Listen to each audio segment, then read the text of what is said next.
Hey mountain friends, welcome to Mountain Cooking with Missy.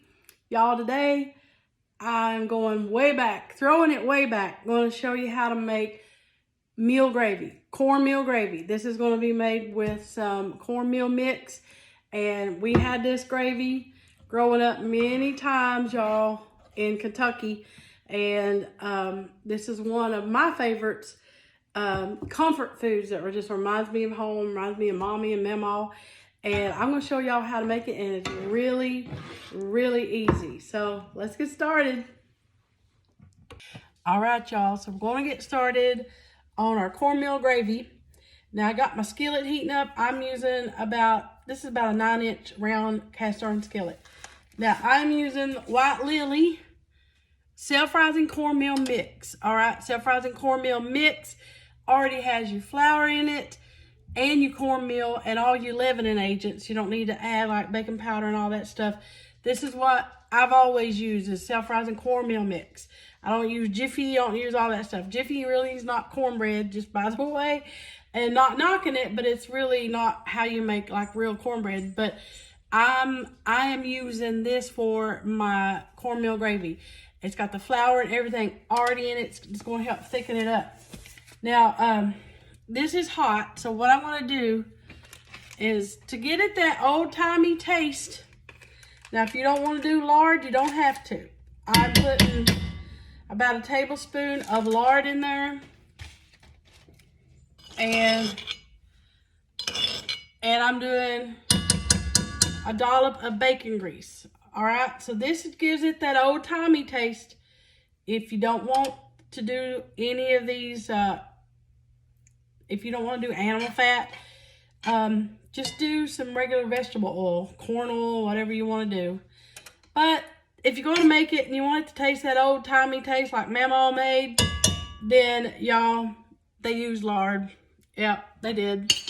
So it's all your preference, okay? Doesn't matter. Doesn't matter. And I'm going to use a can of evaporated milk. We call it cream where I'm from. Tell me what y'all call it. I mean, I know a lot of people call it canned milk or evaporated milk, but we called it cream growing up. We did. It's not cream. Heavy cream is actually cream, but we called it cream. We didn't know, but we used this stuff all the time growing up, y'all. So I got some of my cornmeal mix already here in my jar. I like to keep it out. And I'm going to do probably, it doesn't take a lot. So see there? And I'm going to sprinkle it in. Doesn't take a lot at all. Maybe a 1/4 cup at the most of the White Lily self-rising cornmeal mix. And you can always thin it down if it gets too thick. You can always do that.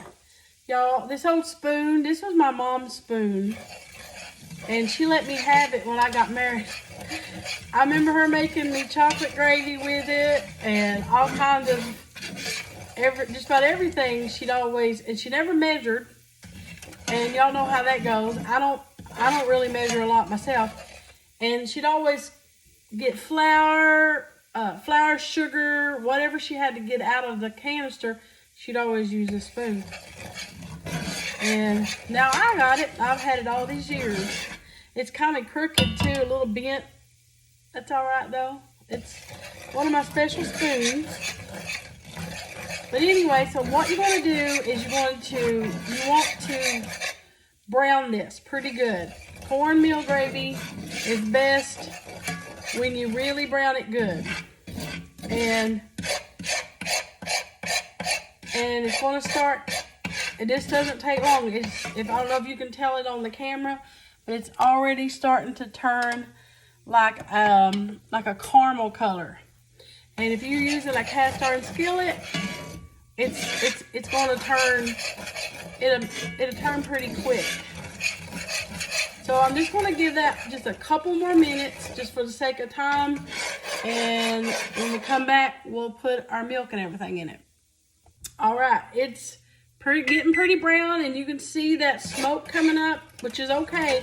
Usually when you see that smoke starting to rise up, that means your your cornmeal and your flour is getting toasted and kind of it's getting brown. That's where your flavor comes from, okay? You need that. That way you get that good browning, that good taste there. So now I'm just gonna go ahead, I've turned my heat down. When you put this milk in, it's gonna start bubbling. And I'm just gonna pour in my cream as I'm stirring. I'll probably change over to a spatula here in just a second.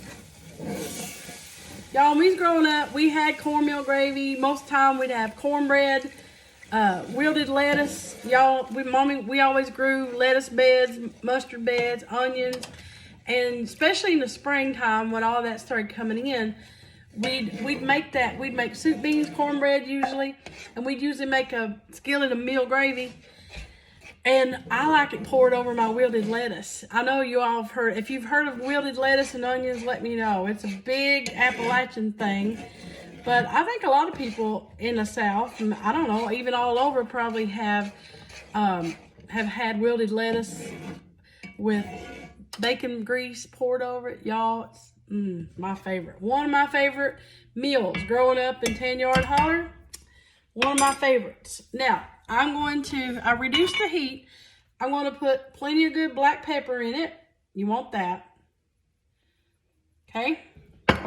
And I'm going to put some salt in it.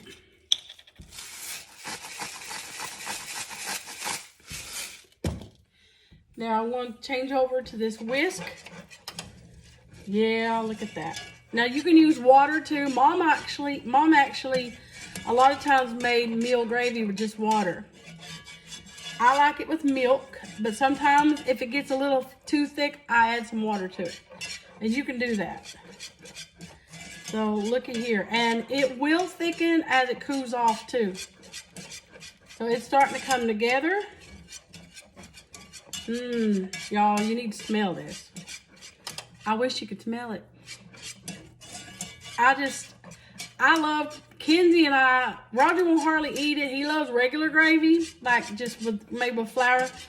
But Kenzie and I love cornmeal gravy. And I like it over my fried taters. I like it with when I have lettuce and onions. And yeah, it's good. So look at there. I just turned the heat off. And I got it whisked. It's nice and smooth. That's what you need.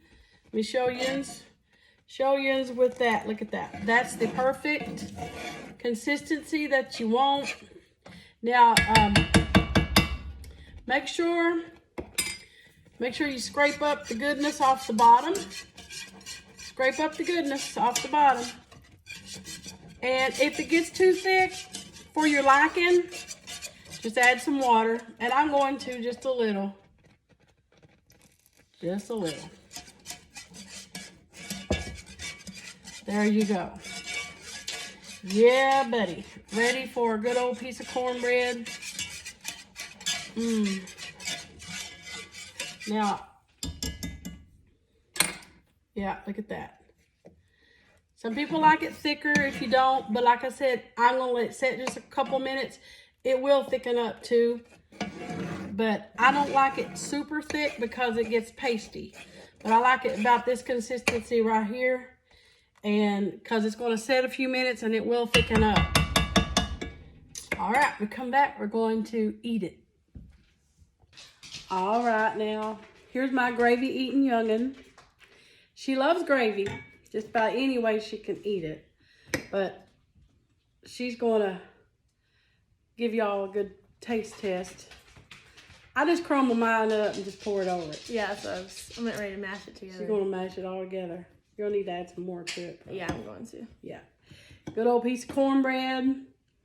I like it over fried taters and my lettuce, wilted lettuce. See, my little, not many youngins her age likes lettuce and onions and all that good stuff. But she does because I raised her on it. It's so good. Oh, my goodness. Yeah. Good old meal gravy. She's going to take a bite. Tastes like home. Yeah, buddy. It's good. I think I need a bite. I want to take a bite too. Yes. Right there. Right there is what I'm talking about. Yeah. Nothing like it. 10 10 out of 10. 10 out of 10, as she says, bussin'. My mom will still say sometimes, I want some meal gravy. And, y'all, Daddy always talks about them having meal gravy a lot growing up. I mean, especially growing up in the Appalachian Mountains, they just made the best of what they had. And the simplest foods were the ones that didn't have a lot of ingredients in it. The simplest ones. The best ones. Yeah. The best ones were just the simplest. That's what I'm trying to say. Didn't have a lot of ingredients in it. And throw in some fresh garden veggies of some kind. And Tomatoes. And corn. And fresh hog meat. And there you go. No. Fresh killed chicken. Yeah. Fresh killed chickens. I grew up having to kill chickens. And I just don't know. But anyway. So I hope y'all make it. There you go. The simplest way to do it right there. I just showed you. And make you some cornmeal gravy, y'all. And then if you like regular gravy, It's good. I think you should like this. But Let us know if you try it. yeah, let us know. Always tag at Mountain Cooking with Missy. If you put it on your personal pages, I'll see it. So, love all you guys. Thank you for watching Mountain Cooking with Missy. Where's that fancy? Just good eating. Bye, guys.